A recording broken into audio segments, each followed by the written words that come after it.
Hello friends, ये 2 फरवरी 2026 the Hindu current affairs का short notes है। तो सबसे पहले 2026-27 का 2 तारीख को बजट आया है। तो उसके बारे में है कि सरकार ने जो है अपने लिए 3 कर्तव्य निर्धारित किए हैं। पहला तो है कि आर्थिक वृद्धि मतलब सस्टेनेबल होगा, जो कि 60% तक बना रहने का मतलब उसका कोशिश रहेगा। और नागरिकों का दूसरा है नागरिकों की आकांक्षाओं को पूरा करना।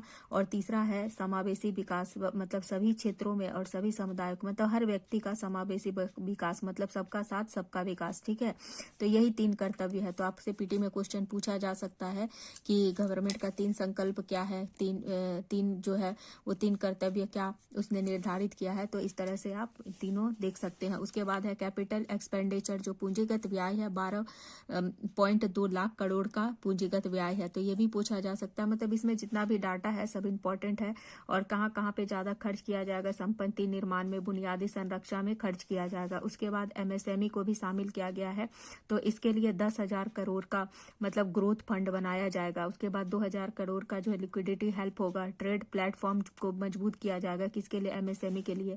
फिर छोटे छोटे जितने भी बिजनेस है उसके लिए कॉर्पोरेट मित्र को भी मतलब इसमें सहयोग करेंगे। ठीक है, तो ये सब जितना भी इंपॉर्टेंट पॉइंट है आप इसको देख लीजिएगा, ध्यान में रखिएगा, क्योंकि ये एमएसएमई से रिलेटेड है। तो पूछा जा सकता है कि कितना करोड़ का ग्रोथ फंड बनेगा, कितना करोड़ का लिक्विडिटी हेल्प होगा, ठीक है, किस तरह का, और क्या क्या छोटे बिजनेसमैन एमएसएमई के लिए क्या प्लेटफॉर्म है। तो ये कॉर्पोरेट मित्र है, ठीक है, उच्च या किससे रिलेटेड है। उसके बाद उच्च संभावनाओं वाले क्षेत्र, जिसमें कि बायोफार्मा है, बायोशक्ति को 10,000 करोड़ का उसके ऊपर इन्वेस्ट किया जाएगा। इसके बाद है मिनरल कॉरिडोर का गठन किया जाएगा। तो कौन कौन से राज्य में है, कर्नाटक है, केरला है, आंध्र प्रदेश है, तेलंगाना है, ये सब जगह पे क्या किया जाएगा, मिनरल कॉरिडोर का गठन किया जाएगा। उसके बाद टेक्सटाइल में भी इस पर बहुत ज्यादा फोकस, आपने सुना होगा बजट में निर्मला सीतारमन मतलब फाइनेंस मिनिस्टर जो निर्मला सीतारमन है, उन्होंने इसके ऊपर बहुत अच्छे से डिटेल में बताया। तो एक बार बजट को आप सुन जरूर लीजिएगा, इससे आपको बहुत कुछ समझ में आएगा। उसके बाद है हाई स्पीड रेल कॉरिडोर, जिसमें कि 7 प्रोजेक्ट है। तो ठीक है, तो उसके ऊपर भी मतलब बहुत सारा ध्यान फोकस किया जाएगा। मतलब इस बार नया कुछ नहीं ज्यादा अनाउंस हुआ है,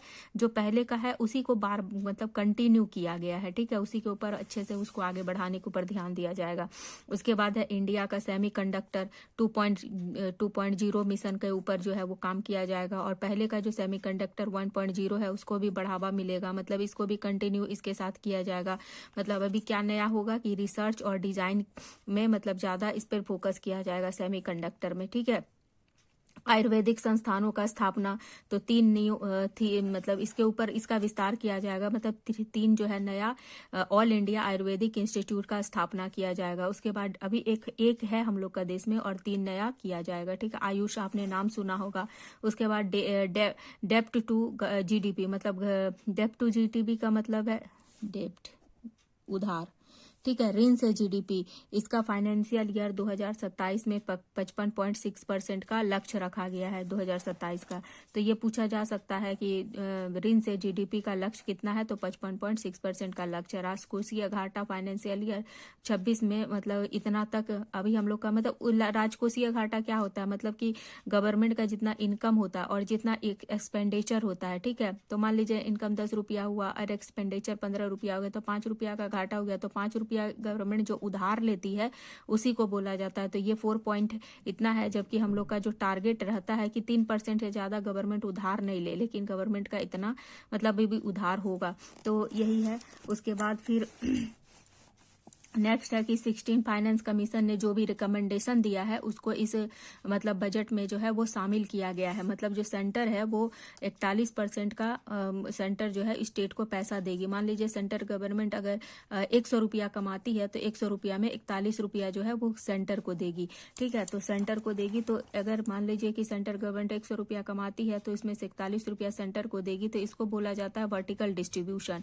अब स्टेट को जो 41 रुपया मिलेगा, तो उसमें इस 41 रुपया में किस स्टेट को कितना पैसा मिलेगा। मान लीजिए 41 रुपया में 25 रुपया एक स्टेट को, 10 रुपया एक स्टेट को, 5 रुपया वेस्ट बंगाल को, 6 रुपया यूपी को। तो मतलब कितना कितना किसको मिलेगा उसी के ऊपर ज्यादा मतलब ये है। तो इस 41 रुपया को अब अलग अलग स्टेट में जो बांटा जाता है इसको बोला जाता है हॉरिजॉन्टल डिस्ट्रीब्यूशन। मतलब डिविजिबल पूल में एक सेंटर से स्टेट को जो पैसा आता है ये वर्टिकल डिस्ट्रीब्यूशन है। और स्टेट के आपस में बीच मतलब जितना भी एसएस का मतलब मैंने जो भी लिखा है इसका का मतलब स्टेट है।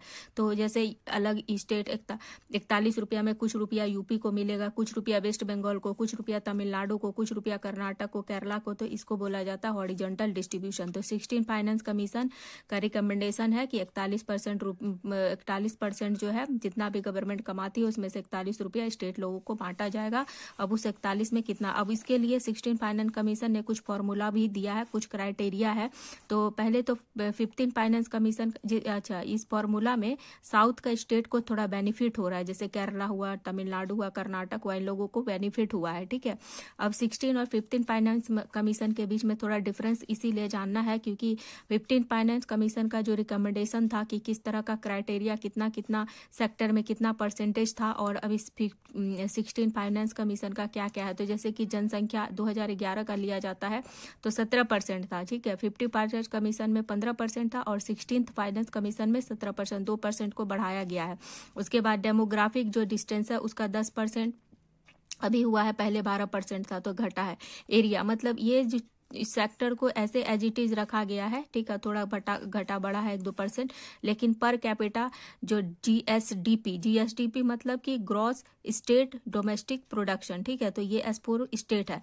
तो इसका मतलब है कि पहले कितना था, इनकम डिस्टेंस मापा जाता था। पहले जो 15th फाइनेंस कमीशन में ये इस जगह पे ये इनकम डिस्टेंस रहता था, लेकिन अब इसको रिप्लेस करके ये लाया गया है। और ये लाया गया ये इस पे ध्यान दीजिएगा क्योंकि इसमें पीटी पे क्वेश्चन बन सकता है। तो ये कितना था, 15 फाइनेंस कमीशन में 45% था और अभी कितना है, थोड़ा घट के 42.5% ला दिया गया है। पर कैपिटा जीएसडीपी डिस्टेंस ये लाया गया है, ठीक है। तो इसको ध्यान रखिएगा, इसी पे क्वेश्चन बनेगा। उसके बाद नेक्स्ट है कंट्रीब्यूशन टू जीडीपी। पहले हम लोगों का 15 फाइनेंस कमीशन में लिखाता था टैक्स एंड फिजिकल इफर्ट, अभी लिखाता है कंट्रीब्यूशन टू जीडीपी। इसको चेंज कर दिया गया, इसको हटा दिया गया और इसको चेंज कर दिया। पहले था 2.5%, अभी बढ़ा के 10% रखा गया। तो ये मैंने कंपेरिजन के चार्ट में बना दिया है, इसको आप अच्छे से समझ लीजिएगा क्योंकि इसी के ऊपर क्वेश्चन बनता है।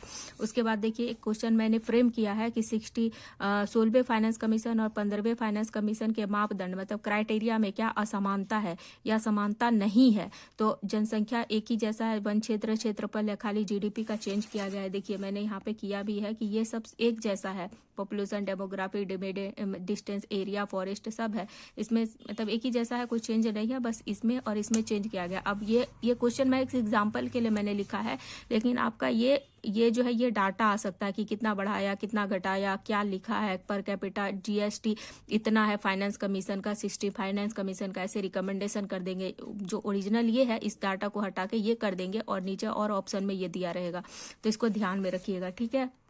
उसके बाद नेक्स्ट है सिंगापुर का घटना है एक। तो एआई टॉयज एक सिंगापुर में था, कोमा बियर। तो वो क्या था कि बच्चों को एआई टॉयज दिया गया, तो बच्चा वो जो एआई था, वो एआई टॉयज था, वो बच्चों को से यौन बातचीत करने लगा और यौन का जानकारी मतलब उसके बारे में उसको जानकारी देने लगा। तो और इसके अलावा भी खतरनाक चीजों का भी जानकारी देने लगा। तो इसका क्या इम्पैक्ट हो सकता है, नुकसान। तो कभी एआई के ऊपर कुछ क्वेश्चन मेंस में आता है तो आप इसका एग्जाम्पल दे सकते हैं नुकसान में कि ऐसा, मतलब एक केस स्टडी आप बता सकते हैं।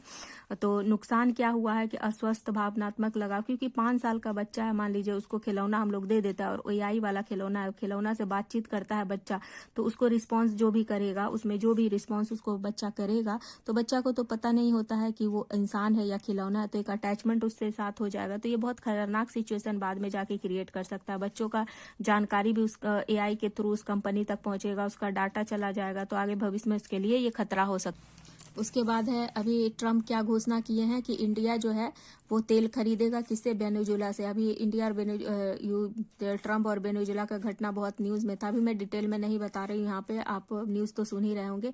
उसके बाद इंडिया, इससे क्या होगा, इंडिया का जो डिपेंडेंसी है रसिया के ऊपर वो थोड़ा कम हो जाएगा, ठीक है, क्योंकि ट्रम्प नहीं चाहता है कि रसिया से इंडिया जो है तेल खरीदे, इसलिए ट्रम्प ने इंडिया के ऊपर मतलब टैरिफ भी बहुत ज्यादा लगाया था, 50% का टैरिफ लगा दिया था। तो ये नहीं चाहता था, लेकिन अभी चाहता है कि वेनेजुएला से तेल खरीदे, क्योंकि वेनेजुएला में पता ही है कि बहुत ज्यादा तेल का भंडार है। उसके बाद पीएम मोदी ने जो हमारे जो प्रधानमंत्री है उन्होंने आदमपुर हवाई अड्डे का नाम बदलकर श्री गुरु रविदास दास जी एयरपोर्ट कर दिया है। तो एक वन लाइनर क्वेश्चन में आपसे ये पूछा जा सकता है कि नाम क्या बदला गया और कहाँ पर है, ठीक है, और वो ये कौन थे। तो समाज सुधारक और संत थे। इनका जो है 649 जयंती अभी मनाया गया है और पंजाब के जलंधर में श्री गुरु रविदास जी एयरपोर्ट एयरपोर्ट है जिसका नाम मतलब आदमपुर हवाई अड्डा जिसका नाम अभी गुरुदासपुर किया गया है। ठीक है, उसके बाद है रफा क्रॉसिंग। रफा क्रॉसिंग कहाँ पे है? तो मिस्र और गाजा पट्टी फिलिस्तीन के बीच में रफा क्रॉसिंग है। देखिए मैंने इसे तो बना दिया, याद रखिएगा, ये इंपॉर्टेंट है, थोड़ा पूछा जा सकता है रफा क्रॉसिंग। ठीक है, उसके बाद नेक्स्ट है ईरान वर्सेस ट्रंप। मतलब ईरान और ट्रंप एक दूसरे के ऊपर बैक एंड में यही चल रहा है, मतलब बैकग्राउंड में, कि ये इसको धमकी दे रहा है, ये इसको धमकी दे रहा है कि हम लोग एक दूसरे के ऊपर अटैक करेंगे, इससे क्या होगा, क्षेत्रीय युद्ध होने का संभावना है। अब ईरान का संसद में क्या हुआ था कि यूरोपीय देशों की सेनाओं को क्या किया गया, आतंकवादी घोषित कर दिया गया। ऐसा क्यों किया गया? क्योंकि यूरोपीय देश जो क्या किए थे ईरान के बारे में, ईरान का जो सेना है उस इस्लामिक रेवोल्यूशनरी गार्ड, उसको बोला दिया गया था कि मतलब यूरोप देश ईरान का सेना को बोला कि टेररिस्ट ऑर्गेनाइजेशन है, और ईरान यूरोप का देश को बोला कि आतंकवादी पूरा है देश। ठीक है, तो यही है। उसके बाद नेक्स्ट न्यूज है नेट ग्रिड। नेट ग्रिड का बजट जो है वो बढ़ाया गया है 27%। तो सीधा डायरेक्टली पूछा जा सकता है नेट ग्रिड क्या है, कितना बजट बढ़ाया गया? तो 27% क्या है? भारत सरकार की मुख्य सुरक्षा एजेंसी डाटा बेस को जोड़ने वाला, मतलब जितना भी भारत सरकार का सुरक्षा एजेंसी जैसे सीबीआई हो गया, एनआई हो गया, ठीक है, नेशनल क्राइम ब्यूरो हो गया, CBI central bureau of investigation हो गया, उसके अलावा भी और बहुत सारा है जैसे कि ईडी हो गया, एफटीओ हो गया, रॉ हो गया, ठीक है, नेशनल क्राइम ब्यूरो हो गया, एनसीआरबी हो गया, ठीक है, नारकोटिक डिपार्टमेंट हो गया। तो ये सब जितना भी भारत सरकार का एजेंसी है, खुफिया एजेंसी है, तो इन सब खुफिया एजेंसी का जितना भी डाटा है सब अलग अलग इधर चित्रा बितरा था, तो उसको एकीकृत किया गया है। तो यही है, पूछा जा सकता है कि नेट ग्रिड क्या है? तो भारत सरकार का खुफिया एजेंसियों का एकीकृत खुफिया ग्रिड है। ठीक है, तो वही है, एजेंसी का इतना जैसे अलग अलग है तो इसका सारा डाटा को इंटीग्रेटेड किया गया, इसी को बोला जाता है नेट ग्रिड। इसका विचार क्यों आया कि 2008 का जो मुंबई अटैक हुआ था उसी की वजह से इसका विचार आया। इसको लॉन्च किया गया 2023 में। जितना सारा एजेंसी, इसका नाम मैंने लिख दिया, स्टेट पुलिस भी इसमें शामिल है। ठीक है, तो ये सब क्या कर सकते हैं, मान लीजिए एक जगह सारा डाटा रहेगा तो स्टेट पुलिस को अगर इस डाटा का जरूरत पड़ेगा तो यहाँ से डाटा निकाल के किसी भी तरह का क्राइम को वो सुलझा सकते हैं। उसके बाद किसी को भी कोई भी डाटा जरूरत पड़ेगा तो एक जगह सारा डाटा है नेट ग्रिड पे, तो वहां से वो ये अलग अलग जो जितना भी एजेंसी वहां से डाटा निकाल के क्राइम को रोक सकते हैं। तो आज का यही था। उसके बाद नेक्स्ट मेरा जो मतलब वीडियो है वो बजट के ऊपर और इकोनॉमिक सर्वे के ऊपर एक शॉर्ट नोट आएगा, तो उसको आप देख लीजिएगा। ठीक है, मिलते हैं नेक्स्ट वीडियो में।